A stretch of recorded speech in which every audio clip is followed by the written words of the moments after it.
Bienvenue sur Analyse du Monde, la chaîne dissidente qui donne des informations peu connues et multithématiques.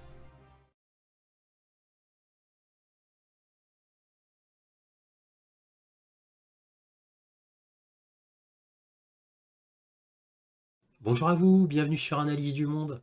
Comme d'habitude, si cette vidéo vous a plu, un petit pouce, un abonnement, un commentaire pour me dire ce que vous en avez pensé, c'est très important pour moi. Éventuellement un petit don, lien dans la description, cela me permet de publier régulièrement. Merci à tous de votre soutien à Analyse du Monde, aussi appelé Réinformation sur le Monde, sur YouTube. Donc là, cette vidéo va être sur un sujet que je n'avais pas traité depuis très longtemps, c'est-à-dire le Covid. Et là, le sujet traité sera le port du masque. Qu'en est-il? Les dernières analyses, les dernières données scientifiques qui sont parues ici dans le New York Times. Et on va voir le New York Times pour voir ce que ce journal en dit. Et aussi, on va traiter le cas de la Suède, de sa gestion du Covid, pour avoir encore une fois les dernières données et qu'est-ce qu'on peut penser de leur gestion du Covid, a-t-elle été bonne ou non. Donc on va voir ça, pareil, sur un journal qui s'appelle Reason, c'est un grand journal internet. On va voir ça ensemble. Alors vous vous souvenez quand même, parce que je vous redonne un tout petit peu l'historique, vous vous souvenez que quand le Covid est apparu, au début en France on disait que le masque c'était pas vraiment important, que c'était pas grave, que ça devait être géré comme avant, c'est-à-dire que pour les médecins et pour les personnes professionnelles en ayant réellement besoin, sinon que ça servait à rien. Voilà. Bon, après, changement à 180 degrés du gouvernement, après les masques sont devenus absolument nécessaires scientifiquement, mais aussi obligatoires au niveau de la politique du pays. Donc les masques étaient doublement importants, nécessaires scientifiquement, donc permettant de protéger la population, et obligatoires politiquement, parce qu'on ne pouvait pas sortir et aller quelque part sans porter un masque. Donc c'était extrêmement important. Bon, maintenant les dernières analyses qui sont apparues ont montré que le port du masque eh bien, n'était pas vraiment nécessaire. Et là, les dernières analyses ont montré qu'il ne servait effectivement à rien. Donc le gouvernement français, au début de la pandémie Covid, avait raison. Mais évidemment, pas parce qu'elles avaient les dernières données scientifiques, c'est parce que la France n'avait pas assez de masques, on avait même jeté beaucoup, et avait donné cette excuse. C'était pas parce que ils avaient des données scientifiques ou même parce qu'ils avaient fait une analyse scientifique. Alors là, les dernières données scientifiques qui sont sorties, parues dans le New York Times, en fait, n'ont fait que confirmer ce que disaient les médecins et les scientifiques tout au début de la pandémie. Parce que les scientifiques et les médecins au début de la pandémie étaient d'accord avec le gouvernement. Et oui, les scientifiques occidentaux disaient non, le masque là ne sert à rien, ne protège pas. Bref, l'Angleterre, elle, était pour dire non, nous on va rien faire du tout. Et le ministère de la Santé anglais, au tout début, disait non, nous on préconise de ne rien faire. Le département scientifique d'Angleterre a dit que non, c'était pas la paix. Et après, comme la France, changement du tout au tout, le masque est devenu l'arme suprême contre le Covid. Voilà, donc il y a eu un énorme changement. Ça, c'était pour l'historique, au cas où les gens ne se souviendraient plus, parce que c'était il y a quelques années déjà. Voilà. Bon, bref, on va regarder ces articles ensemble, et ensuite je vous donnerai ma conclusion. Alors on va commencer par un article du New York Times. Alors faites pas attention à la traduction qui est vraiment très mauvaise, hein, c'est Google. C'est l'obligation du port du masque n'a rien fait. Des leçons seront-elles tirées au 21 février 2023. Donc là, vous voyez des images des masques jetés un peu partout, parce qu'un des effets collatéraux, ben, c'est une pollution terrible pour la planète. puisque les usines du monde de fabrication de masques ont tourné à plein régime, et à 90%, on va dire, en Chine.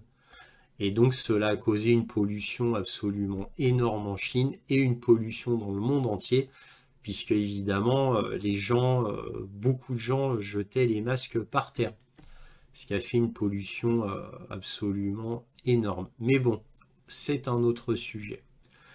Que lit-on? L'analyse la plus rigoureuse et la plus complète des études scientifiques menées sur l'efficacité des masques pour réduire la propagation des maladies respiratoires dont le Covid-19 a été publiée à la fin du mois dernier. Ces conclusions, a déclaré Tom Jefferson, l'épidémiologiste d'Oxford, qui en est l'auteur principal, étaient sans ambiguïté. Je cite, « Il n'y a tout simplement aucune preuve que les masques fassent une différence, a-t-il déclaré à la journaliste Marianne Demassy. » Arrêt complet, ça c'est la traduction Google. En anglais c'était marqué period, ça veut dire point barre. Voilà, donc il n'y a aucune preuve que les masques fassent une différence, point barre. Ça c'est la vraie traduction. À Google, hein, franchement, il y a des progrès à faire. Mais attendez, qu'en est-il des masques N95 par opposition aux masques chirurgicaux ou en tissu de moindre qualité? Cela ne fait aucune différence. Rien de tout cela ne fonctionne, a déclaré Jefferson. Qu'en est-il des études qui ont initialement persuadé les décideurs politiques d'imposer des obligations du port du masque? Ils ont été convaincus par des études non randomisées, des études observationnelles erronées. Alors qu'en est-il de l'utilité des masques en conjonction avec d'autres mesures préventives, telles que l'hygiène des mains, la distanciation physique ou la filtration de l'air? Rien ne prouve que bon nombre de ces éléments fassent une différence. Vous imaginez? L'épidémiologiste d'Oxford, il dit, voilà, l'utilité du masque avec l'hygiène des mains, distanciation physique ou la filtration de l'air, rien ne prouve que bon nombre de ces éléments fassent une différence. C'est énorme, hein. Ces observations ne viennent pas de n'importe où. Jefferson et 11 collègues ont mené l'étude pour Cochrane, une organisation britannique à but non lucratif, ça c'est très important, hein. Dans le monde de la santé, une organisation à but non lucratif, c'est suffisamment rare pour le souligner. Bref, on menait une étude pour Cochrane, une organisation britannique à but non lucratif qui est largement considérée comme la référence en matière d'examen des données sur les soins de santé. Les conclusions étaient basées sur 78 essais contrôlés randomisés, dont 6 pendant la pandémie de Covid, avec un total de 610 872 participants dans plusieurs pays. Et ils suivent ce qui a été largement observé aux États-Unis. Les États dotés d'obligation du port du masque n'ont pas mieux résisté au Covid que ceux qui n'en avaient pas d'obligation. Aucune étude n'est jamais parfaite. La science n'est jamais absolument établie. De plus, l'analyse ne prouve pas que des masques appropriés, correctement portés, n'aient aucun bénéfice au niveau individuel. Les gens peuvent avoir de bonnes raisons personnelles de porter des masques, et ils peuvent avoir la discipline nécessaire pour les porter systématiquement. Leur choix leur appartient. Et ça, c'est vrai, c'est du bon sens. Quelqu'un qui est malade, qui tousse beaucoup, ça fait sens de mettre un masque ou de faire tout simplement comme on faisait dans le temps, c'est-à-dire mettre sa bouche dans le coude, et c'est comme si on portait un masque au moment où on éternue ou on tousse. Parce que je vous rappelle comme ça, le fait simplement de respirer ne fait strictement aucune contamination. Respirer ne contamine personne. C'est quand on tousse, éventuellement quand on parle fort, avec éventuellement des micro-gouttelettes qui peuvent passer. Mais dans ces cas-là, il suffit de parler doucement. Donc c'est quand on tousse, qu'on parle très fort, que vraiment il y a quelque chose, ou qu'on éternue, bien sûr. Je continue. Mais en ce qui concerne les avantages du masquage au niveau de la population, le verdict est tombé. Le verdict est tombé. Les obligations de masque ont été un échec. Ces sceptiques qui ont été furieusement ridiculisés et parfois censurés comme désinformateurs pour l'obligation du masque avaient raison. Les experts et experts traditionnels qui soutenaient les obligations avaient tort. Dans un monde meilleur, il incomberait à ces derniers de reconnaître leur erreur ainsi que ses coûts physiques, psychologiques, pédagogiques et politiques considérables. Et là, le New York Times a raison, parce que le port du masque a eu des effets scientifiques démontrés sur des problèmes de reconnaissance faciale pour les petits, ceux qui sont par exemple en maternelle ou en primaire, et le fait qu'ils ne voient pas l'attitude des gens, l'humeur des gens, l'émotion des gens à cause du port du masque, il y a eu un effet délétère qui a été démontré scientifiquement au niveau international. Il y a un consensus là-dessus. Je continue. Ne comptez pas là-dessus. C'est-à-dire qu'ils ne jamais reconnaîtront leurs erreurs. Ne comptez pas là-dessus. Dans son témoignage au Congrès ce mois-ci, Rochelle Walensky, directrice des Centers for Disease Control and Prevention, donc le centre de contrôle des maladies et de la prévention, a remis en question la dépendance de l'analyse Cochrane à un petit nombre d'essais contrôlés, randomisés, spécifiques au Covid, et a insisté sur le fait que les directives de son agence sur le masquage dans les écoles ne le feraient pas changer d'avis. Si jamais elle se demande pourquoi le respect pour le CDC continue de baisser, elle pourrait se tourner vers elle-même, démissionner et laisser à quelqu'un d'autre le soin de réorganiser son agence. Donc là, il y a le New York Times qui descend cette Rochelle Walensky, directrice du centre de contrôle, d'analyse et de prévention des maladies. Donc c'est quand même quelque chose d'important, hein. Voilà. Donc, c'est le fameux CDC dont tout le monde parlait à l'époque. Cela non plus n'arriverait probablement pas.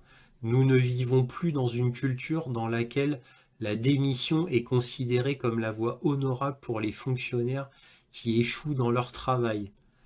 Mais les coups sont plus profonds. Lorsque les gens disent qu'ils font confiance à la science, ils veulent probablement dire que la science est rationnelle, empirique, rigoureuse, réceptive aux nouvelles informations, sensible aux préoccupations et aux risques concurrents.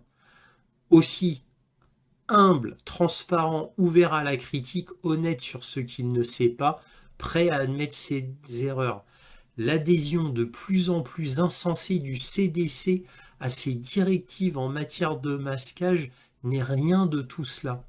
Je vous rappelle que le CDC s'était considéré comme la plus haute autorité mondiale, évidemment américaine, puisque ça ne pouvait être qu'américain, concernant les directives du Covid et tout ce qui tournait autour. Je vous rappelle quand même. Bref, il ne s'agit pas seulement de saper la confiance dont elle a besoin pour fonctionner en tant qu'institution publique efficace. Bon, c'est encore une fois les traductions Google. Bon, là, qui dit en gros que tout ça a fait que ça a sapé la confiance des gens envers les grandes institutions mondiales qui étaient autrefois extrêmement réputées comme le CDC, c'est-à-dire le Center for Disease Control. Donc voilà, avant le CDC, effectivement, c'était considéré comme une des plus grandes institutions mondiales. Bref, il se transforme en complice involontaire des véritables ennemis de la raison et de la science, les théoriciens du complot et les charlatans, en représentant si mal les valeurs et les pratiques que la science est censée illustrer. Vous voyez, le New York Times descend complètement le CDC, hein. C'est fou, hein. Cela trahit également la mentalité technocratique qui a la fâcheuse habitude de supposer que tout va bien avec les plans bien conçus de la bureaucratie, à condition que personne ne se met en travers de son chemin, que personne n'ait un point de vue dissident, que chacun fasse exactement ce qu'il demande, ce qui lui est demandé, traduction exacte, et aussi longtemps que les autorités l'exigent. C'est la mentalité qui croyait autrefois que la Chine constituait un modèle très efficace de réponse à la pandémie. Vous voyez un petit peu quand même le changement de ton du New York Times. Parce que je vous le dis entre nous, moi qui lis le New York Times depuis des années, là le New York Times a... Ouais.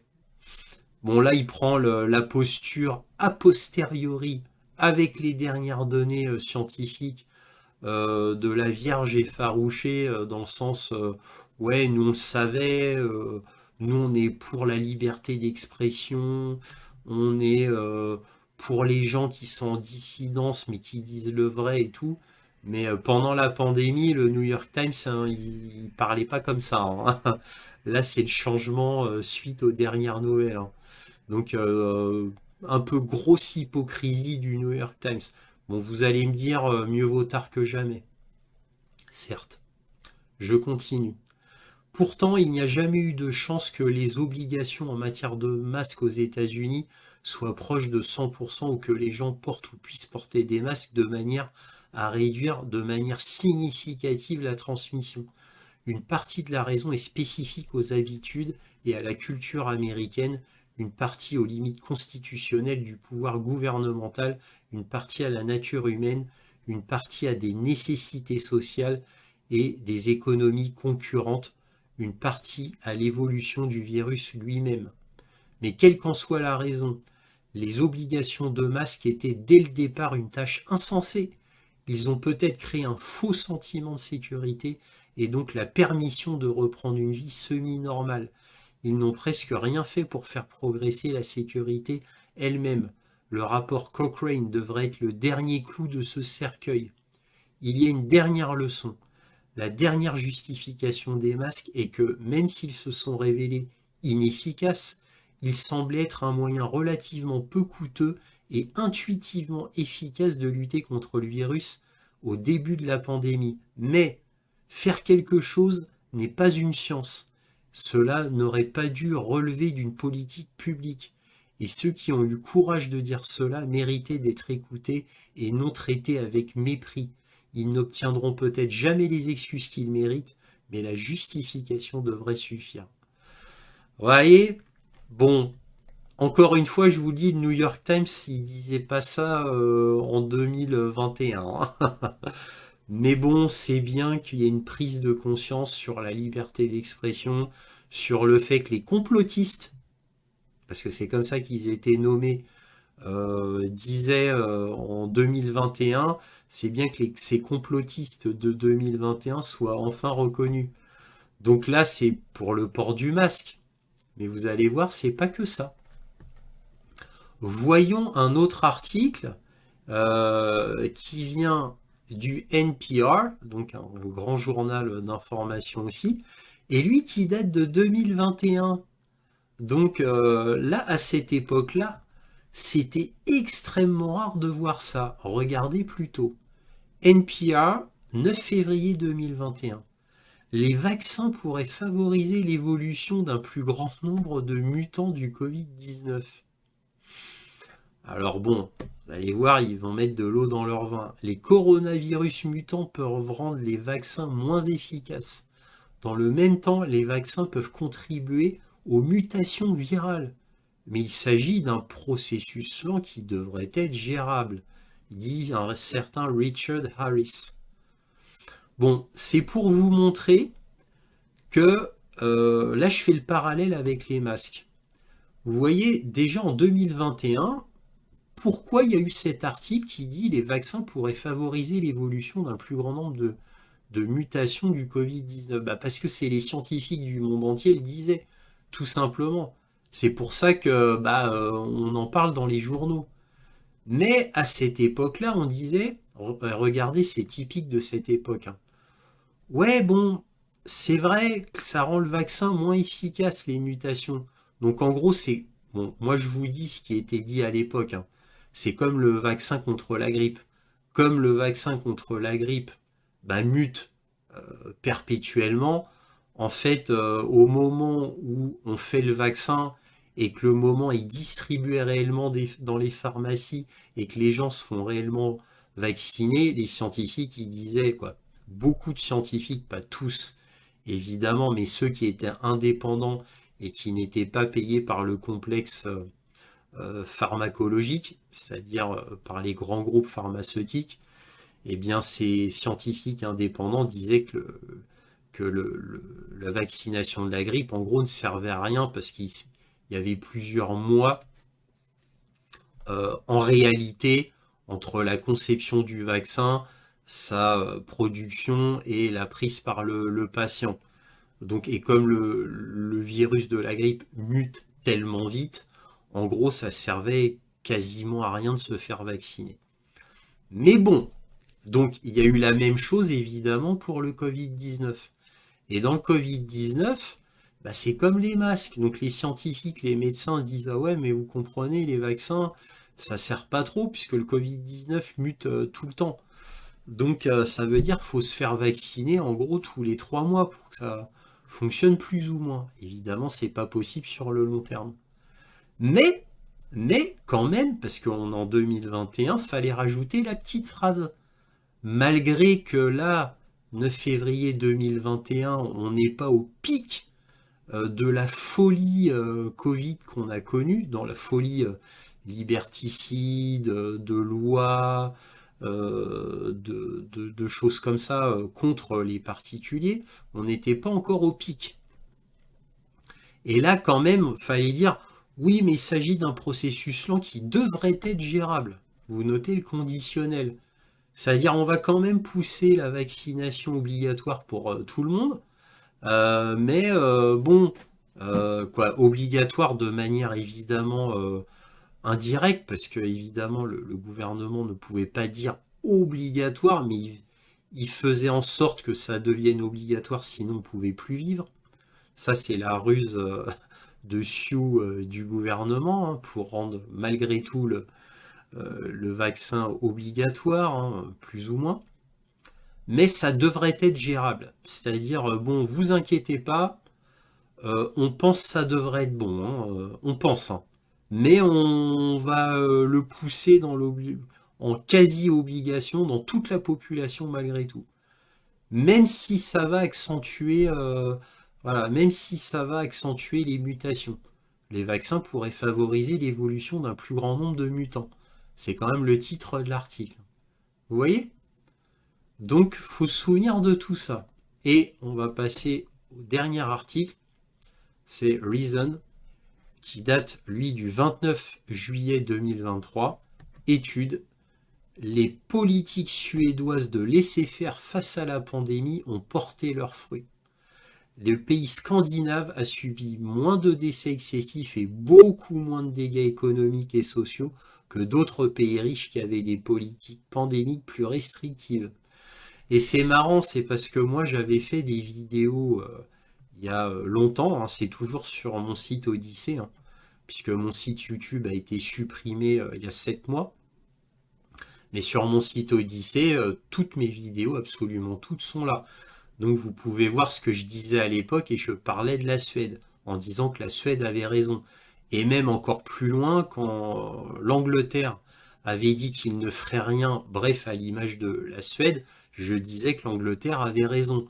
Mais après, l'Angleterre a changé du tout au tout du jour au lendemain, alors que le comité scientifique anglais de la santé avait dit non, le mieux c'est de laisser faire la nature afin d'atteindre l'immunité générale.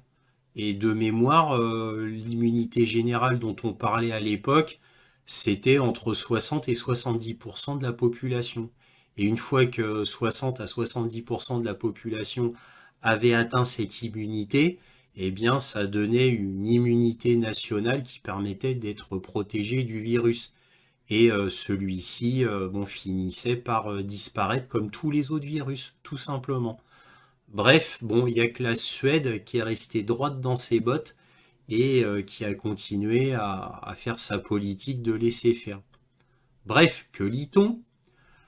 Le récit dominant, alors c'est le récit dominant de l'époque, hein, c'est ce qu'on disait tous sur la Suède, ce que les médias occidentaux disaient sur la Suède. Donc le récit dominant de la Suède pendant la pandémie est que le gouvernement suédois a adopté une approche effrontément non interventionniste face au Covid-19 et on a par conséquent subi des décès massifs et qui étaient évitables. Au printemps et à l'été 2020, la Suède a résisté à la tendance internationale en n'émettant pas d'ordonnance d'urgence de maintien à domicile, de masques obligatoires ou de fermeture d'écoles, à l'exception des restrictions sur les visites dans les maisons de retraite et de grands rassemblements. Le pays est resté ouvert pendant cette période. Je rappelle aussi, là je le rajoute vite fait, que la Suède n'a pas rendu l'obligation vaccinale pour sa population. Hein, il n'y avait pas d'obligation vaccinale. L'augmentation simultanée des décès dus au Covid qu'elle a connue, en particulier par rapport à ses pairs scandinaves, était la preuve dont les politiciens et une grande partie de la presse avaient besoin pour rejeter son approche libérale comme étant inférieure au confinement d'inspiration chinoise qui ont balayé le reste du monde. Le New York Times a qualifié le pays de mise en garde. Le président de l'époque, Donald Trump, a dénoncé l'approche du pays sur Twitter. Vous voyez là ce que dit là ce journal. Vous voyez, ce journal dit à l'époque, hein, donc c'était vers fin 2021, quelque chose comme ça. Le New York Times a qualifié le pays de mise en... Bon, ça c'est la traduction Google qui est évidemment très mauvaise. C'est-à-dire que le New York Times a mis en garde le pays comme quoi il faisait n'importe quoi. Ça c'était le New York Times. Hein. Donc vous voyez comme le New York Times, tout simplement, ils hurlaient avec les autres loups à l'époque. Hein. Donc maintenant, ils font une sorte de mea culpa, mais de manière très indirecte, hein, comme on l'a vu précédemment avec les masques. Bref, vous avez le tableau. Pourtant, cette interprétation de la performance de la Suède face au Covid-19 comme étant désastreuse et mortelle est largement erronée, affirme Johan Norberg dans un nouvel article pour le Cato Institute. Les données accumulées au cours des 3 dernières années suggèrent que l'approche du laisser-faire suédois semble avoir porté ses fruits, écrit Norberg. Bon, je vais pas tout lire parce que l'article est beaucoup trop long, je vais pas tout vous lire. Mais bon, vous avez le tableau, quoi. Bref, la Suède avait raison. Et maintenant, on dit, ah bah oui, effectivement, c'est ça qu'on aurait dû faire. Bon, enfin voilà, pour les articles, on va s'arrêter là, on va passer à la conclusion. Alors faire une vidéo sur tout ce qui n'allait pas, la mauvaise gestion du Covid à l'époque, c'est pas possible de faire une vidéo comme cela, ça prendrait des heures, il y aurait beaucoup trop de choses à dire et à montrer. Mais bon, bref, on va juste s'attarder sur le fait que maintenant on peut en parler du Covid. Avant on ne pouvait pas. Alors la question qu'il faut se poser, mais c'est pourquoi? Pourquoi maintenant la parole est libérée? Pourquoi maintenant on peut parler des vaccins, des effets indésirables du vaccin? Pourquoi maintenant on peut parler de l'inutilité des masques? Avant, si on disait ça, le compte YouTube, par exemple, était supprimé immédiatement. Comment ça se fait? Comment ça se fait maintenant qu'on peut dire que la Suède, en faisant rien, au final avait bien fait et qu'elle s'en est sortie merveilleusement bien au niveau sociétal, économique, au niveau des gens tout simplement qui sont restés entre guillemets heureux. On n'a pas détruit la société. Bref, pourquoi maintenant on peut parler de tout cela plus ou moins librement? Tout simplement parce que les langues se délient. Et pourquoi les langues se délient? Parce que la réalité est implacable. Les faits sont tenaces. Et là, il y a tellement de faits absolument terribles qui sont arrivés qu'on ne peut plus les cacher. Et comme la pression est quand même beaucoup descendue quant à la censure et aux menaces, vis-à-vis des carrières des scientifiques, des carrières des médecins. Et bien comme la pression est beaucoup descendue et que bon bah la censure a plus ou moins disparu, et bien maintenant on peut parler. Mais d'où allait venue cette liberté retrouvée? Eh bien, tout ça, bah, grâce aux enquêtes sénatoriales américaines, grâce aux enquêtes du Congrès américain, voilà, qu'on retrouvait les courriels du docteur Fauci qui est au centre de l'affaire. Et bon, bah, grâce à moult enquêtes, principalement américaines, mais pas que, il y a eu des enquêtes suédoises et allemandes aussi, surtout pas françaises, hein, surtout pas. Mais il y a eu des enquêtes suédoises, allemandes et surtout américaines, parce que c'est surtout grâce à certaines instances américaines bah, qu'on a pu quand même avancer. Alors malheureusement, on a appris que dans la boucle des corrompus, il y avait la Food and Drug Administration, la CDC, Pfizer et Moderna, bien sûr, mais bien d'autres encore, hein, des gros. Et malheureusement, il y avait une complicité, on va dire, internationale avec beaucoup de personnes clés.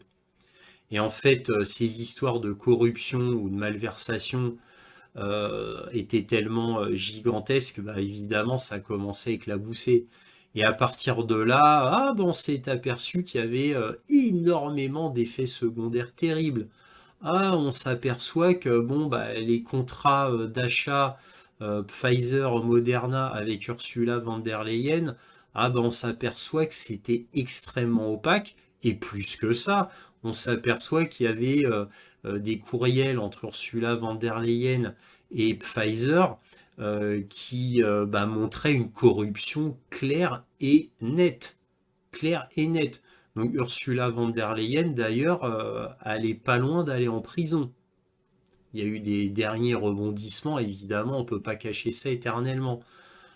Alors, ira-t-elle réellement en prison? Je ne le pense pas, parce qu'elle a quand même tout l'État profond derrière elle, ne l'oublions pas. Elle a toute la Commission européenne derrière elle, ne l'oublions pas. Et d'autres appuis, bon, on va dire, on ne peut pas nommer. Bref.